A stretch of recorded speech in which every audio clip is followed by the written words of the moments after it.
Que la paix soit sur vous, les Gaulois et les Gauloises. Dans cette vidéo, je repars sur le sujet de la Nouvelle-France et sur certains détails.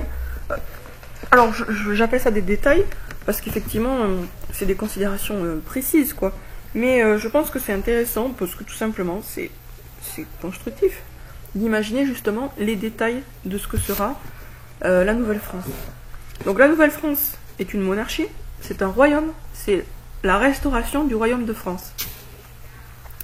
Dans ce royaume, les dirigeants cherchent le bien-être de la population.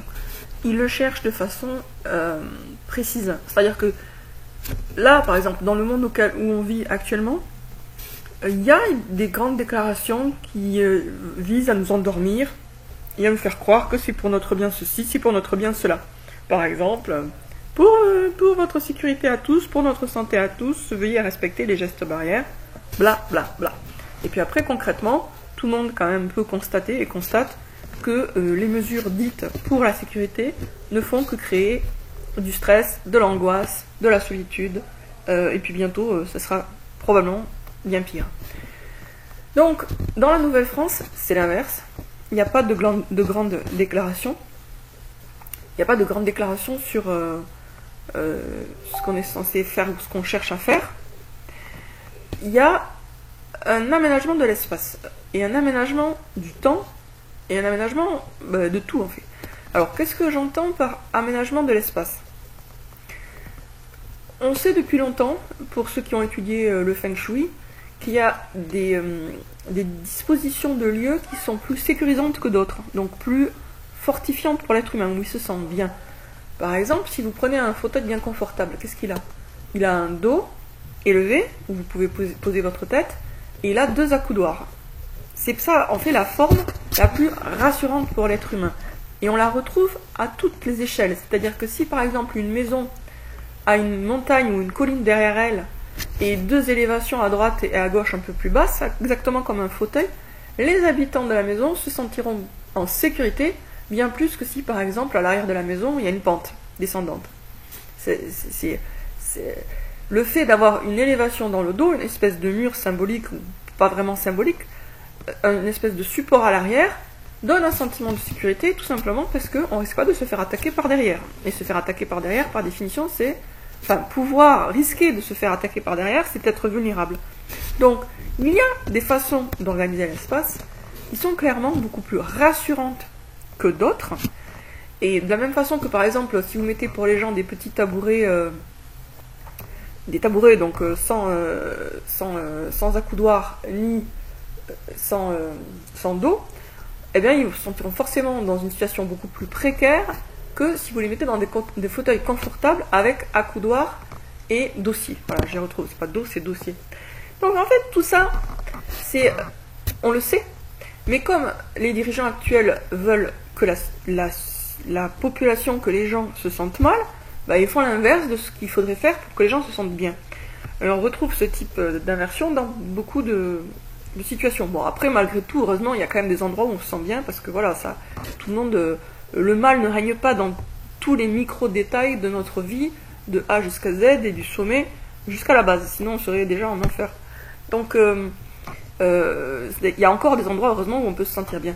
Mais nous, les croyants de la Nouvelle-France, on va faire en sorte que ça soit généralisé. C'est-à-dire que la sensation de confort qu'on peut avoir, je sais pas moi, dans un bon fauteuil à Starbucks, on la retrouve à peu près partout.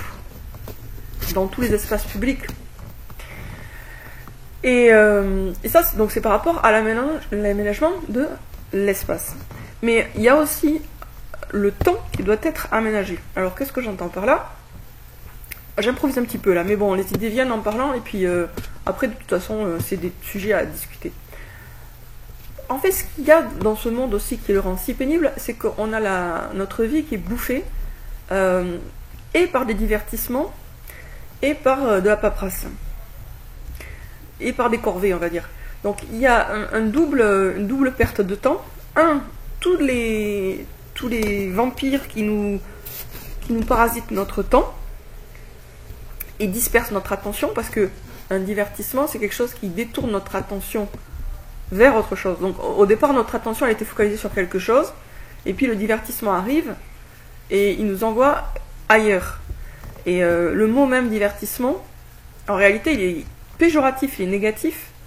Et de nos jours, on vit dans une société tellement où tout est tellement inversé que ça paraît positif de se divertir. Mais en fait, non, c'est pas positif. Sauf, bien sûr, si on a de gros soucis, et là, on se change les idées, on se divertit. Mais si on a, par exemple, un objectif et qu'un divertissement arrive, eh ben, il nous détourne notre objectif. Donc, le divertissement de base, c'est pas une bonne chose, c'est pas une chose souhaitable. Même si un amusement peut faire du bien. Mais le mot même divertissement n'a pas un sens positif si on regarde bien, hein, de départ. Alors, je reviens. Donc, dans ce monde actuel, beaucoup de choses bouffent notre temps et notre énergie. Ça va ensemble. Quand je dis notre énergie, je veux dire notre attention. Ça va ensemble.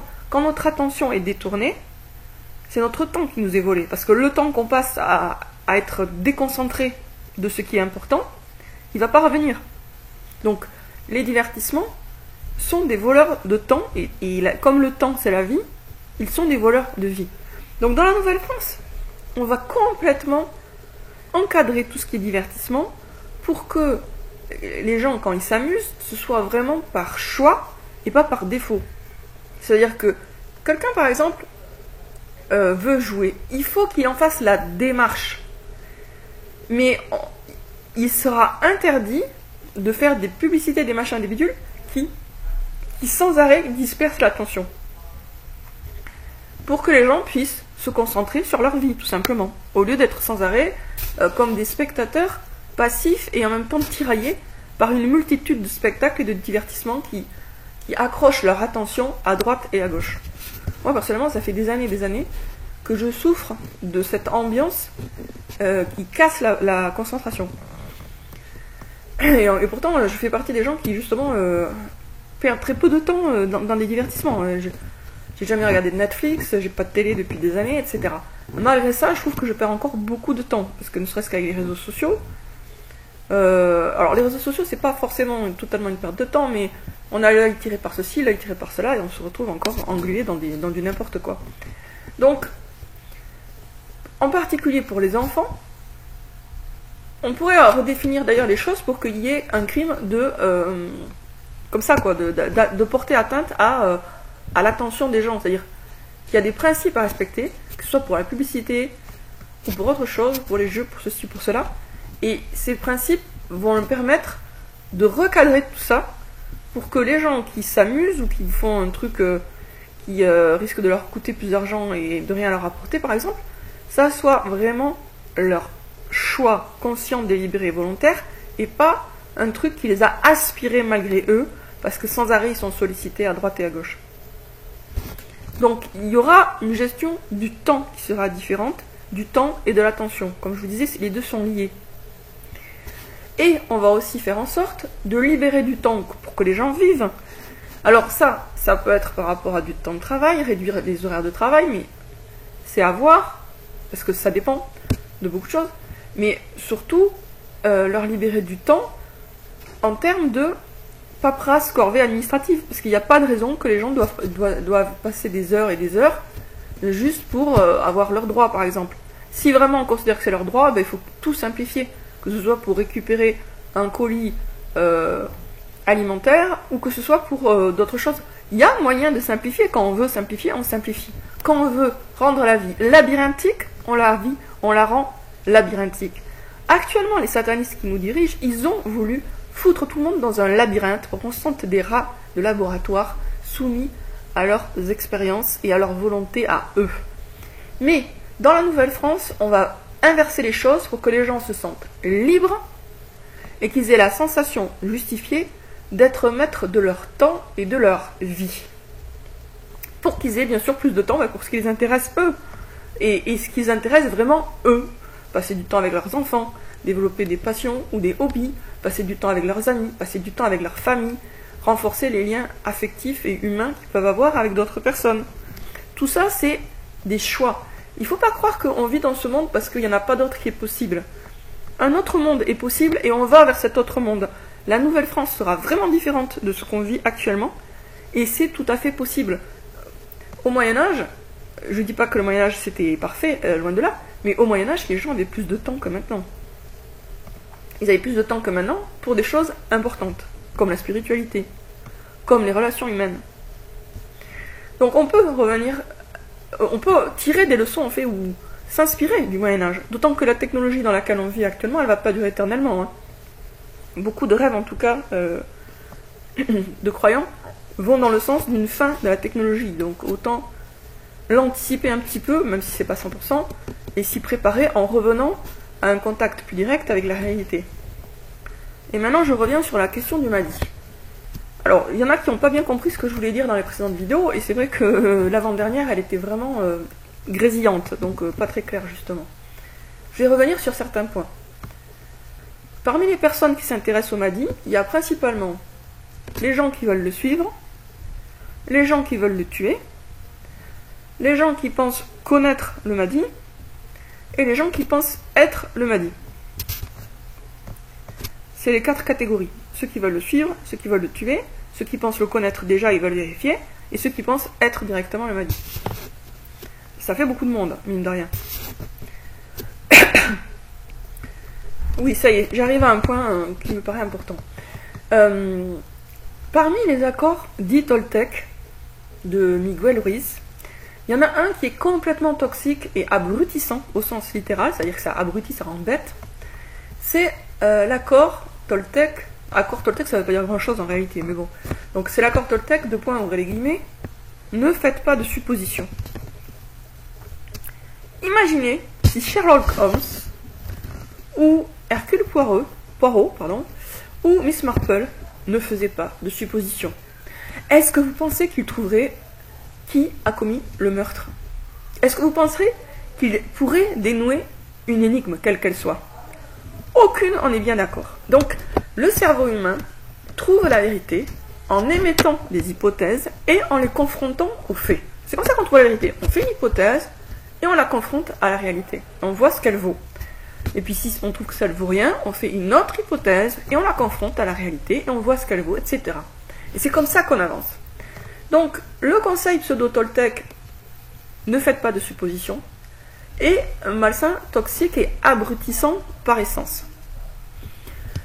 Pour le Mahdi, comme pour n'importe quel autre sujet, parce qu'au final, c'est pas si différent de n'importe quel autre sujet, pour trouver qui est le Mahdi, il faut faire des hypothèses et les tester. Après, comme il y a aussi une dimension spirituelle dans la démarche, il est très très conseillé d'avoir une glande pinéale bien nettoyée, d'aimer la vérité et de consulter Dieu régulièrement. Mais, un peu comme n'importe quel autre sujet, quand même, la quête du Mahdi a une dimension intellectuelle.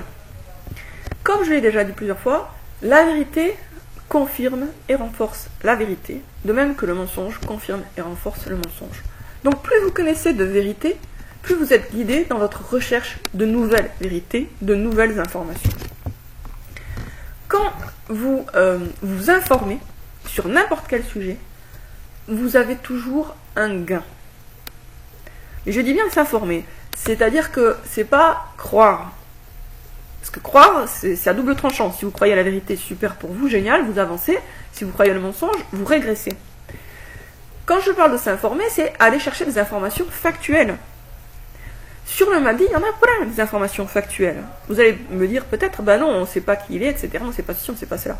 Mais on sait par exemple que Bidule, je ne me rappelle pas des noms, a dit en 1452 par exemple, ceci et cela à propos du grand monarque. Il l'a dit, ou en tout cas, il y a un texte ancien qui le dit et qu'on attribue à cette personne. Donc des informations factuelles, il y en a. Plus vous en trouverez, plus vous serez guidé dans votre quête. Autrement dit, la vérité, ça se mérite par des recherches. C'est exactement comme n'importe quel sujet. Vraiment n'importe quel sujet. La Terre plate, moi en tout cas, j'ai découvert que la Terre était plate à force de me renseigner sur la science, la Terre, la rotation de la Terre, etc. Et à force de chercher, de fouiller, machin, j'ai trébuché sur des phrases qui m'ont mis la puce à l'oreille. Écrites pourtant par des gens qui croyaient au globe, hein, mais qui étaient suffisamment, on va dire, connectés à la vérité et à la réalité pour que quand même ça cogite après, je cogite après.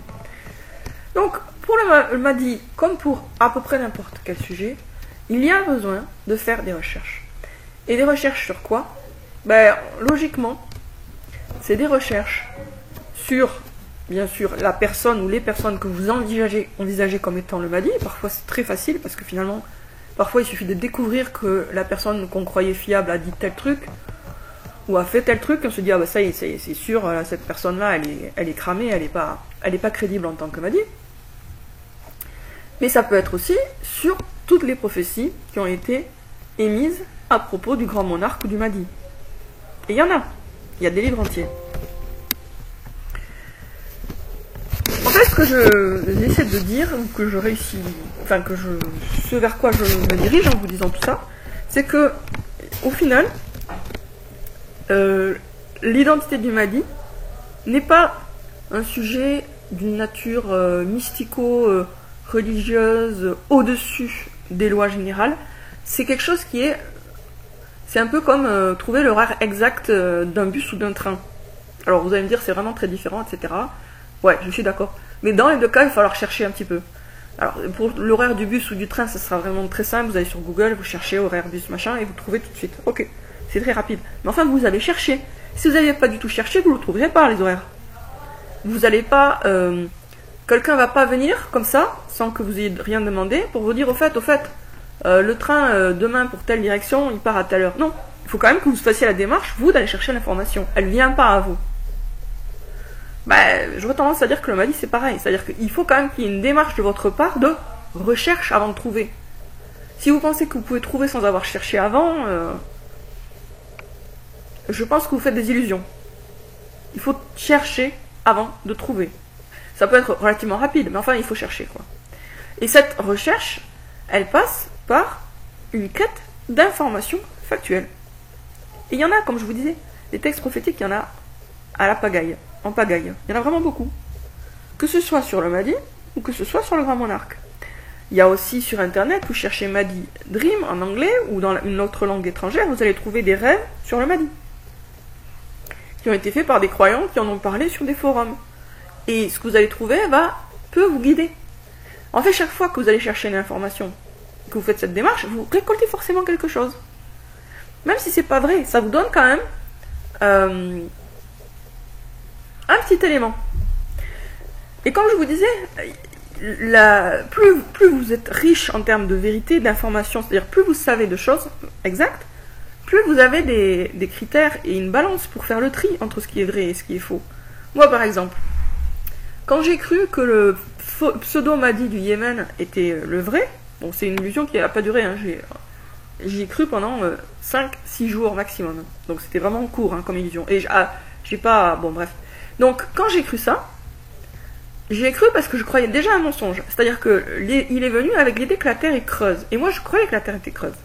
Donc je me suis dit, il dit vrai sur ça, donc ça doit être le vrai Mahdi.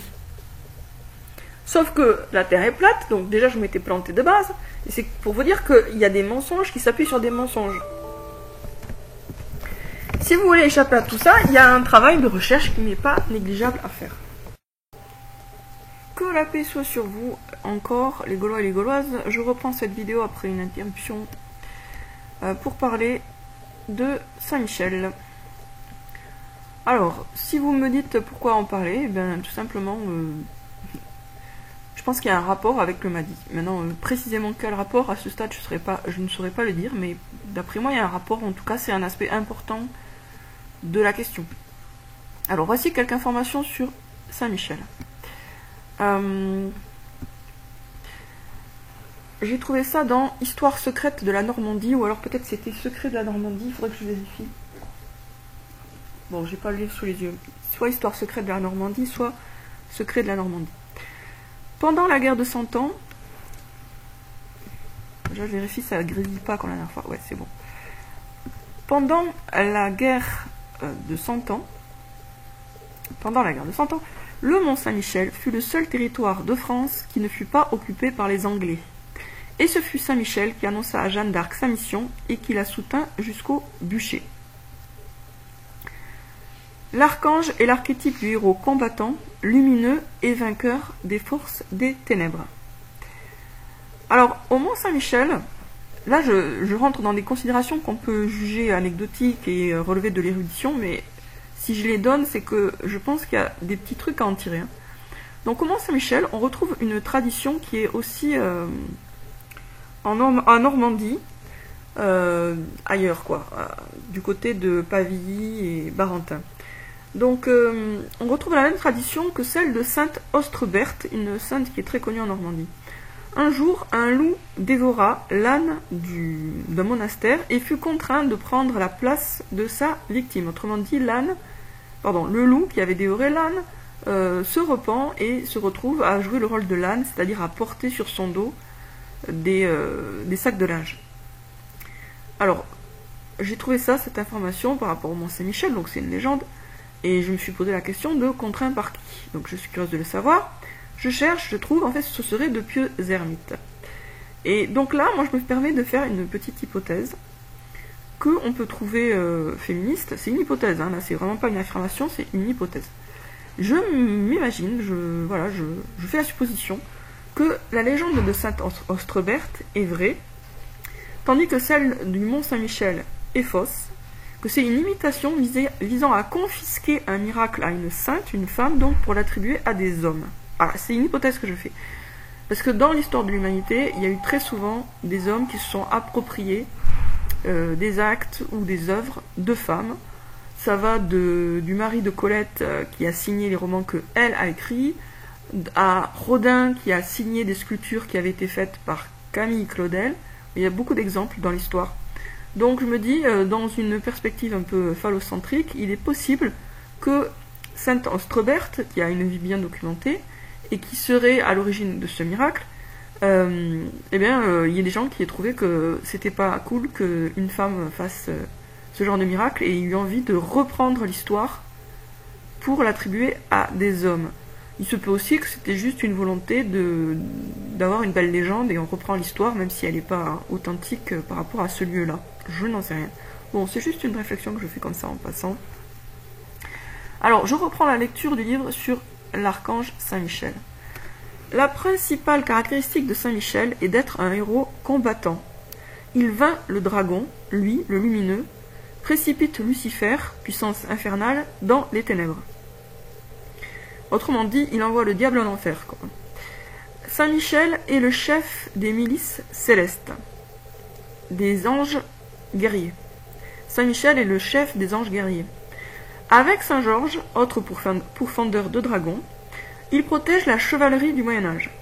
La fête de Saint-Georges, célébrée le 23 avril, est dans le coup de l'année. Oh là là, qu'est-ce que j'écris mal, moi j'ai recopié à 3 à l'arrache. Et dans le cours de l'année, à l'opposé de celle de Saint-Michel. C'est au nom de ces deux saints que sont armés les chevaliers au Moyen-Âge. Au nom de Saint-Michel et au nom de Saint-Georges, qui sont représentés tous les deux comme triomphants d'un dragon. Ce sont eux, Saint-Michel et Saint-Georges, qu'on invoque avant les batailles. Monsieur Saint-Michel fait vaincre les purs et les justes. Dans ses fonctions de jugement, Michel a pour attribut le coq et la balance. Michel est lumière, jeunesse, élan, beauté, combat victorieux. Son action sur le monde va dans le sens des grandes forces cosmiques. Son épée flamboyante est l'action, la volonté de l'action qui fait se mouvoir le monde. Donc ça, c'est un extrait du livre qui évoque Saint-Michel. Saint-Michel, c'est pas censé être un saint au sens quelqu'un qui serait mort, un homme pieux qui serait mort, mais bien directement un ange, dès le départ.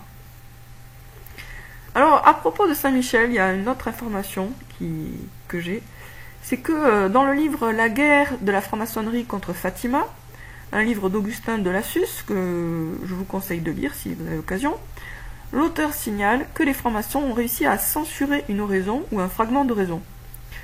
Le texte en question demandait à Saint-Michel son soutien contre les forces du mal, Satan et sa clique. En d'autres termes, les francs-maçons, qui sont au grade les plus élevés des satanistes, s'inquiétaient de l'effet de cette prière sur leurs petites affaires. Alors j'ai retrouvé après un peu plus d'infos sur ça. Au tout début du livre d'Augustin de Lassus, il y a l'exorcisme contre Satan et les anges rebelles, publié par ordre du souverain pontife Léon XIII en 1884, et donc il y a une partie de cet exorcisme qui a été censurée après 1903. Donc censurée par qui? Par les francs-maçons infiltrés dans l'église. Alors, maintenant, voici le passage de l'exorcisme qui a été censuré par les francs-maçons et qui donc leur posait particulièrement problème. Écoutez attentivement. Maintenant encore, vous-même, Saint Michel et toute l'armée des anges bienheureux, combattez le combat du Seigneur, tout comme en temps. Vous avez lutté contre Lucifer, le coryphée de la superbe, et contre ses anges apostats. Alors là, il y a une citation de l'Apocalypse.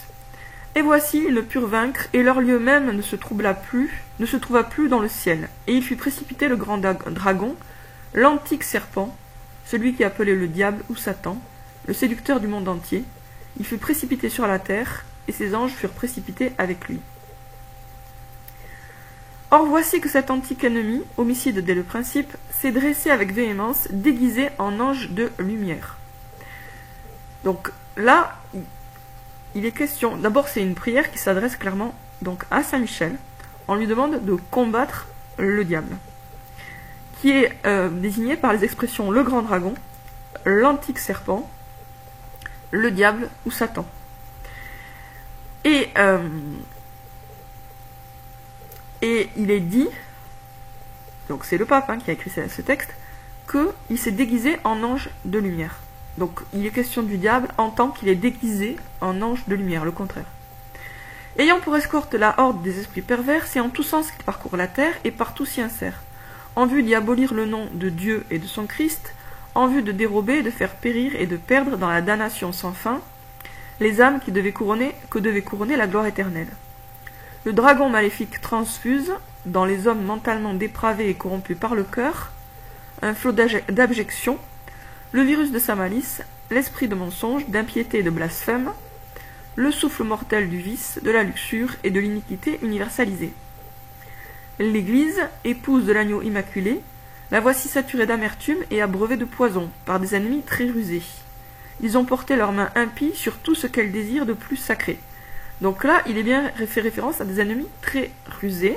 On retrouve l'idée d'un diable déguisé en ange de lumière. Donc là, c'est une invocation à Saint Michel qui souligne le fait que le diable, à l'époque, et maintenant c'est pire, a infiltré l'Église et se fait passer pour Dieu, quasiment, même Dieu. Ils ont porté leurs mains impies sur tout ce qu'elles désirent de plus sacré, là où fut institué le siège du bienheureux Pierre et la chair de la vérité, là, ils ont posé le trône de leur abomination dans l'impiété. Donc en fait, là, c'est le pape lui-même qui est en train d'accuser sa propre Église d'être devenue la maison du diable.